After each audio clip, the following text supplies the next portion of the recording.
menghilap, jika suka like and subscribe. Oke?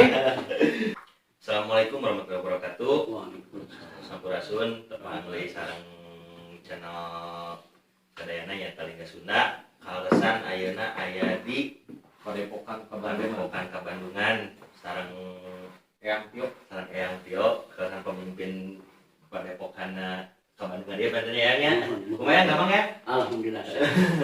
Di masa pandemi ieu nya nya. Alhamdulillah sih syariat sadayana. Kesehatan tetap dijaganya ya nya. Hayangnya silaturahmi panten ya mah nya.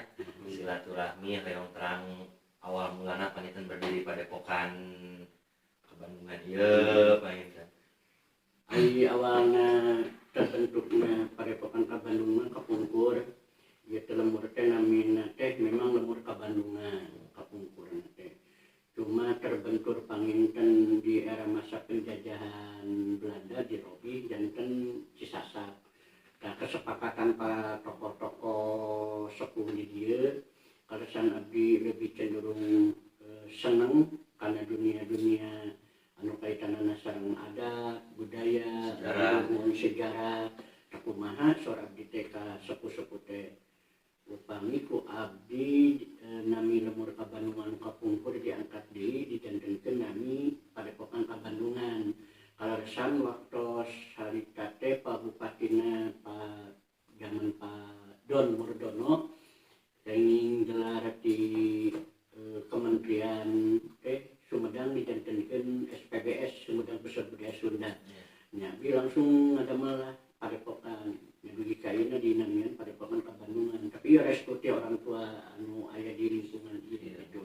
Jadi nami lemur kapungkur diangkat di janten nami Padepokan gitu. Janten muncullah nami Padepokan Kabandungan bagi kaina gitu. Nah, Padepokan Kabandungan mah hanya sekedar nami, tapi ruang lingkup kerja di dalam nama lebih ke majelis zikir.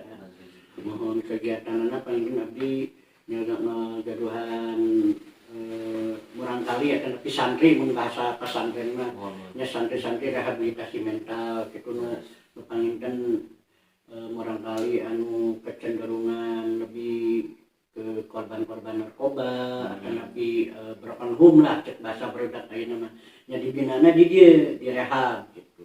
Lebih diarahkan ke hal-hal yang positif. Cuma caranya memang barangkali berguna untuk dirina, minimal untuk dirina, untuk keluargana, masyarakat, bangsa, dan negara gitu. Eta wadahna Padepokan Kabandungan gitu. Nyase we nya mah silaturahmi bari ngopi santai gitu tah. Di rumah Eyang Tio. Itu alamatnya di Situraja. Kecamatan Situraja katanya. Di situ. Kapungkur memang Kecamatan Situraja, santosna terjadi pemekaran. Nama di situ lebatna. Kecamatan Cisitu lebatna gitu. Ngan ieu lebatna Desa Pajagan. Kampung Cisasak, Desa Pajagan, Kecamatan Cisitu. Ngopi. Sok isi-isi dia mah. Padahal mah tadi harus badan harus dia tapi suping ka dia mah tuh udah.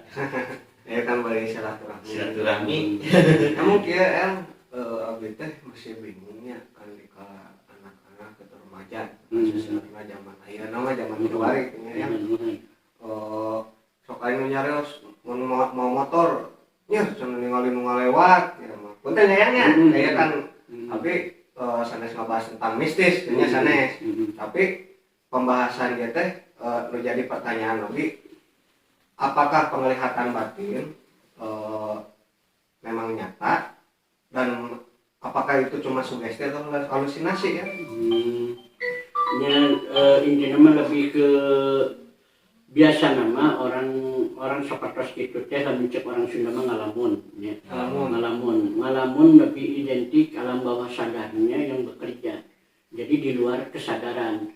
Kalau orang yang bekerja di alam bawah sadar lebih ke dirinya merasakan segala sesuatu yang tidak nampak pun dianggap nampak, sesuatu yang tidak ada dianggap ada. Misalnya dia terjadi kecelakaan, dia bilang oh saya melihat sosok tuyul lah atau melihat sosok makhluk gaib yang lewat lah, makhluk astral yang lewat. Itu kan hanya sebuah cerita pengakuan dia Kenyataannya mah wallahu a'lam. Iya. Mungkin saja dia mengakui ada makhluk sakral yang lewat agar si pendengarnya menganggap bahwa dia juga termasuk masuk ke dunia-dunia bisa menembus ambang batas dimensi alam gaib atau punya tidak enam lah. Padahal itu hanya sebuah alasan, bukan sugesti itu mah. Ya mungkin alam bawah sadarnya bekerja jadi ngalamun tarik teuing yang akhirnya dia lamun orang bawa motor ngareret kesetik aya awe nu geulis kadang-kadang motor langsung belok. Jadi kecelakaan. Itu diaku nu ponaon gitu. Itu mah sebuah alibi alasan dia supaya diakui oleh pendengarnya ketika dia terjadi kecelakaan gitu. Nah, kayak gitu mungkin rekan-rekan, jadi kalau kita melihat mungkin kita sedang ngelamun, kita tetap waspada karena itu mungkin pikiran kita diambang banyak pikiran. Itu yang bekerjanya alam bawah sadar. Beda dengan sugesti. Misalnya kalau sugesti gini, kadang-kadang kan kita orang yang tersakiti, teraniaya atau ada sesuatu yang belum tercapai masuk alam bawah sadarnya karena sugesti, merasakan dirinya seperti kasurupan, maulah ayah seperti seakan-akan yang melindungi lah, padahal itu alam bawah sadar yang bekerja melalui sugestinya dia. Aing teh aya nu ngalindungi anu sugesti wallahu alam kebenarannya wallahu alam gitu. Karena kita hidup di zaman milenial yang jelas-jelas aja lah, yang realita, yang lebih real, realita. Toh kenyataannya juga memang kita merasakan di alam yang realita, alam nyata. Kayak orang misalnya di tempat ini ada emas, bisa ditarik nih, itu bohong, nggak ada. Ada di tempat ini ada uang gaib ditarik, nggak ada itu. Artinya gini, uang yang berlaku di alam nyata, uang nyata. Uang gaib tidak bisa dinyatakan. Kalaupun ada yang mengaku-ngaku bisa, itu hanya sekedar sulap. Hanya sebuah pemalsuan, sebuah pembodohan gitu. Udah tahu orang terbodoh, udah tahu orang punya masalah, dibikin bodoh dan dibikin tambah masalah, otomatis kan mereka akan menganggap bahwa orang yang bilang mampu melakukan itu percaya, padahal nggak ada. Ujung-ujungnya aduakeun Tuhan, ujung-ujungnya teh syirik gitu kan. Ujung-ujungnya teh dari lebih percaya kepada manusia daripada anu jelas-jelas gitu ya. Sementara kan musik udah jelas dilaknat Allah, inna syirka ladulmun adzim. Inna syirka sesungguhnya syirik ladulmun adzim, termasuk dosa yang paling besar. Itu amat sangat dibenci Allah. Amat sangat dibenci Allah. Nah, sareng ayeuna teh ya menuju kerame-ramena model konten sanes anu aya penampakan di HP, apakah itu teh nyata itu tertampak dengan kamera atau sebuah maksudnya memang biasa itu sosok makhluk astral tertangkap kamera dengan begitu saja, atau emang itu editan atau emang kumaha gitu ya. Sekarang ini kan zaman modern, mungkin aja aplikasi. Aplikasi. Karena ini pandangan saya ya, tapi tidak menyalahkan pendapat orang lain. Kalau pandangan saya itu hanya bagian dari aplikasi, karena mungkin mereka juga mencari keuntungan. Selama saya bermain di dunia katakanlah spiritual, belum pernah melihat hal seperti itu. Karena gini ya, yang hidup karena ada ruh ada jasad. Ruh wal jasad dia terlihat bisa berucap, berarti ruh dan jasad menyatu. Kalau ruh dan jasad terpisah, ruh tidak bisa nampak, tidak bisa terlihat. Kalau jasadnya, ruhnya keluar, jasadnya tidak bisa gerak, alias mati. Kalau jasad bisa dilihat, kalau ruh tidak bisa dilihat. Tidak bisa dilihat. Angin aja tidak bisa dilihat, cuma yang kita lihat geraknya pohon, karena ada angin. Gitu. Jadi yang hidup itu karena ada jasad, ada ruh. Kalau jika ruh terpisah dari jasad, ruhnya tidak terlihat, hanya jasadnya yang terlihat, tapi mati, tidak gerak. Pahamnya hanya, paham. Pengetahuan memang seperti itu. Terus supaya gini ada, misalkan gitunya si A mau, wah tong kadinya 40 poe masih kena gentayangan, sok aya gini aja begitu gini kan. Eta mah proses eta masih gentayangan. Kemudian ketika misalkan orang atau napi kumaha narik atau kumaha misalnya sok aya kali itu nya narik. Oh iya mah karuhun urang aki anu ieu mah ieu mah. Nah eta dari pandangan dari pandangan segi Al-Quran atau Islamnya gimana gitu Ya, ya? upami ima salah nama misalnya seseorang udah mati, dianggap bahwa orangnya teh masih ada. Masih ini, ada itu misalkan gitu. Kalau secara biru mungkin masih ada karena orin itu ya jin pendamping yang sama dilahirkan bersamaan dengan jasad kita. Kalau memang nampak langsung mah mungkin itu hanya sebuah halusinasi masyarakat yang berkembang dari sifat turun-temurun cerita, gitu, cerita masyarakat. Tapi kenyataannya kalau kita benar-benar ada yang meninggal kita lewat kan biasa-biasa aja. Iya. Nah terus kalau misalnya yang merasakan aneh-aneh, ya itu yang lemah imannya itu. Yang lemah imannya. Ya sok kayak kalau bahasa meninggalnya kata menjurik si bapak anu sana. Jurik si bapak anu, tayangan. Tapi kan kenyataannya mah tidak Iya. seperti itu. Hanya sebuah asumsi lah, cerita-cerita yang mungkin sifatnya turun-temurun. Makanya ketika kita punya anak, jangan membiasakan mendidik anak dengan menakut-nakuti sesuatu yang sifatnya gaib. Sok enggak mau. Sok ngelakon kayak jurik anu. Jadi secara tidak langsung merubah psikologi anak itu sendiri ya. Arahkan ke hal yang positif. Gimana caranya anaknya menjadi berani, menjadi kuat, menjadi cerdas. Ya, maaf ya, bukan mendiskriminasikan tayangan-tayangan di TV tentang yang gaib itu kan, cuman kan sok ayahnya TV. Ada yang kesurupan misalkan di jembatan anu, dulunya teh si Neng ieu teh misalkan asupan cewek anu gantung di teh video anu diperkosa teh dia akhirnya jadi gentayangan. Kan banyak yang gitu cuman ingin meluruskan gitu ya. Itu mah kan hanya sekedar entertain. Yang penting kita juga nggak boleh ganggu mereka. Yang real aja lah. Real aja gitu. Itu dunia mereka, nggak apa-apa dunia mereka. Dunia kita tapi yang nyata-nyata aja. Yang jelas memang setiap makhluk yang Allah ciptakan tuh ada yang terlihat dan ada yang tidak terlihat gitu. Tetapi kita memang tidak seutuhnya bisa melihat makhluk gaib yang diciptakan Allah. Tidak seutuhnya kita bisa melihat makhluk gaib jadi nampak. Tidak. Karena kita kan manusia lemah, manusia yang banyak dosa, apalagi terlahir di zaman yang sudah tua kan. Zaman yang mungkin sebentar lagi juga mengalami kiamat kubro kan gitu. Zamannya udah banyak dosa lah gitu. Daripada pusingnya mikirnya udah mikirnya perbaiki diri masing-masing aja ya.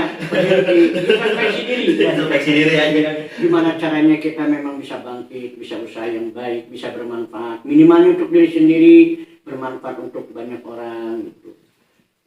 Yang terpenting ketika kita melakukan sesuatu hal jangan pernah melanggar hukum yang ada di negeri ini, terutama hukum sosial, hukum adat, hukum pemerintah, hukum agama. Intinya mah itu. Nah itu teh badan harus. Jika ada badan harus ya tah. Harus jodoh Mana nih? Ya, jelas nama banyak pertanyaannya. Cuman mungkinnya sambil jalan-jalan sambil ngopi gitu. Jadi dia lamun orang ningali batur berbuat aneh, wah eta mah magic gitu, wah eta mah sihir, wah eta mah jago atau anu.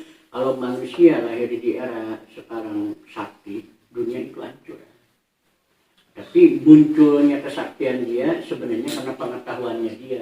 Ketika kita tidak tahu, otomatis dibilang sakti. Tapi ketika kita tahu, oh tidak sakti. Tahu dasar nama. Tahu ilmunya, tahu pengetahuannya. Gitu. Seperti inilah. Ya, ini sebenarnya kan olah latihan, ya, seperti ini. Bukan magic, bukan sihir. Allah pun bisa melakukan seperti ini. Ya. Kopi gitu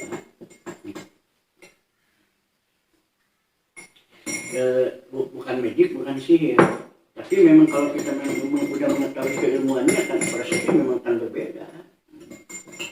Buat apa dah kira sini dia kocek lah bungkus ya gitu kan ya kan tidak ada apa-apanya saat biasa lah. Tapi beda seperti ini gaya supaya bahwa gelas ini memiliki muatan magic gitu. Tapi sebenarnya nggak ada, cukup hanya olahan latihan gitu.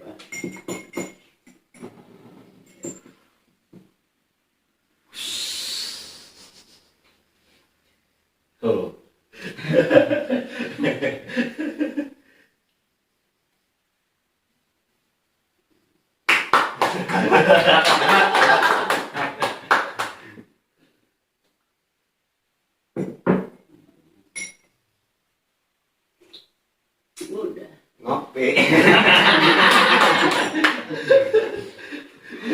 Ini kan kebanyakan yang Mungkin orang yang kan sih ya jadi menyangkutkan dengan magic lah, Magic dengan lah, sih, boy itu diangkat kujin gitu kan Atau peribahasa nanti. mungkin ya, padahal enggak. Padahal itu mah olah napas ya.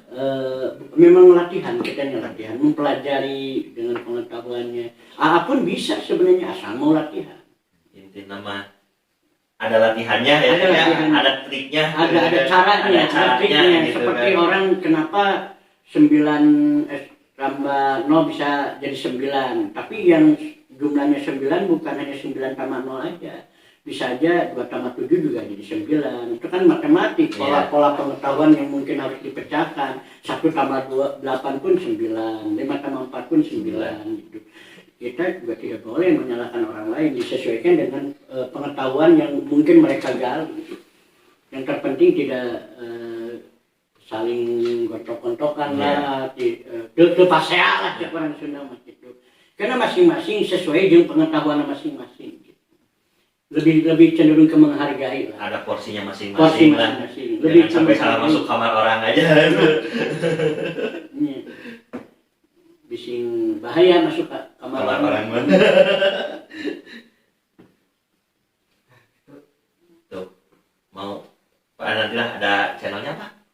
Memang ada channel Kabandungan online, tapi itu lebih bergerak ke media motivasi syiar lebih ke situ. Nah, jadi yang juga ada channel YouTube-nya juga, bisa teman-teman subscribe juga. Kita mah silaturahmi kepada sepuh Sumedang gitu kan, menggali yang tadinya kita nggak tahu gitu kan teman-teman ya, jadi kita jadi tahu gitu. Lebih ke gitu yang kita mah jadi rumahnya kan lebih mempelajari sejarah Sumedang gitulah, menghindari kesalahpahaman juga gitu kan. Ya minimalnya kita jadi cerdas, jangan sampai udah tahu kita tidak tahu malah dibikin bodoh gitu, udah tahu bodoh malah dibikin bodoh lagi kan. Jadi sore yang mah tanyakanlah pada pakarnya gitu. Soal naroskeun nyeri gigi kak tukang bengkel kan nyambung gitu. Jadi bertanya sesuatu memang Harus pada pada dirinya supaya gak simpang siur, udah salah kaprah gitu ya. mohon beres. Nanti yang saya pengen lihat-lihat apa sih, katanya kan banyak orang yang melihat yang pernah kesini. Saya kan dapat kabar dari orang lain. Katanya di gua yang Tio ada apa banyak penampakan katanya kan gitu ya. Kalau betul nggak? Soal itu mau wallahu alam. Karena yang sendiri Mungkin karena diri sendiri sugesti itu kan. mungkin si sugestinya masuknya. Kalau secara pribadi yang sendiri enggak sih. GN sih enggak. Mungkin hanya mereka aja yang masuk merasakan sesuatu, itu kan mereka. Kalau yang meluruskan Karena tersugesti itu mereka. Sugesti itu. Kalau bagi yang biasa-biasa aja. Karena mungkin tahu rumah yang nggak tahu. Kan. Yang jelas secara nyatanya yang nggak merasakan apapun. Tempat ini dibikin nyaman, jadi jangan sampai ada yang anu. Nah gitu. Dibikin nyaman. Ya. Yang real aja lah. Kita aja. Berdoa memohon petunjuk Allah itu aja. Nah jadi pemirsa lebih lah. Jangan tersugestikan tiap kita mau misalkan datang ke padepokan, silaturahmi kemana, jangan sugesti awal itu wah pasti banyak banyak goibnya gitu. Enggak lah, itu sebenarnya sugesti kalian aja sih gitu kan. Padahal kita ya alhamdulillah gitu kan, banyak ilmu, dapat banyak ilmu, ya alhamdulillah nggak ada apa-apa. Kalau kita gimana niat banyak kan? Upami niat saya insya Allah di jalanan saya hasilnya pun saya gitu. Upami niat meureun awannya pasti awan hasilnya gitu. Karena makhluk gaib dengan makhluk nyata itu sebenarnya berdampingan, cuma kita tidak bisa melihat aja. Intinya mah jangan saling mengusik aja ya, saling menghargai gitu ya. Karosnya tos tabu 9:30, udah jam 9:30 malam. Terus bisa yang wakosna bantunya tos di Tampi itu silaturahmi di Lingga Sunda ya Padepokan. Tenang teman-teman, kita masih belum beres untuk lebih mengenal lagi siapa yang Tio sebenarnya itu ya. Masih ada episode selanjutnya gitu, karena mungkin sekarang udah malam juga. Kita teh harunya Wina jauh teh kemana teh? Banten. Kalau Udah setengah 10, waktunya istirahat yang dia juga banyak yang atau mengpisah pada anak dia. Manawi aya anu bade disampaikan ku ya mangga. Penting nomor dua ketika orang melakukan explore, angkatlah yang baik-baik aja. Angkat budaya, angkat tradisi, jangan menghujat atau bikin makar. Itu aja kesannya. Jangan lupa tetap like and subscribe Lingga Sunda. Ya, Lingga Sunda. Ada gaya kan ini benar ada gaya. Pokoknya penghilap Lingga Sunda like and subscribe. Oke? Jangan lupa komen juga. Komen. Kalau pengen tahu keseharian Ayang Tio, mungkin beberapa episode ke depan kita akan mengikuti terus kegiatan sehari-hari Ayang Tio dari mulai Padepokan, terus beliau juga kebetulan dipercaya Gunung Banen hampir 16 hektar. Hampir 16 hektar, pokoknya tetap pantengin terus Liga Sunda. Kita akan terus pokoknya tuturkeun Ayang Tio MPL. Kupas tuntas ya. Kupas tuntas Ayang Tio. Ada misteri Gunung Banen untuk dijadikan tempat wisata. Next episode. Sekali lagi tutup pisan ya teman-teman juga di rumah. Assalamualaikum warahmatullahi wabarakatuh.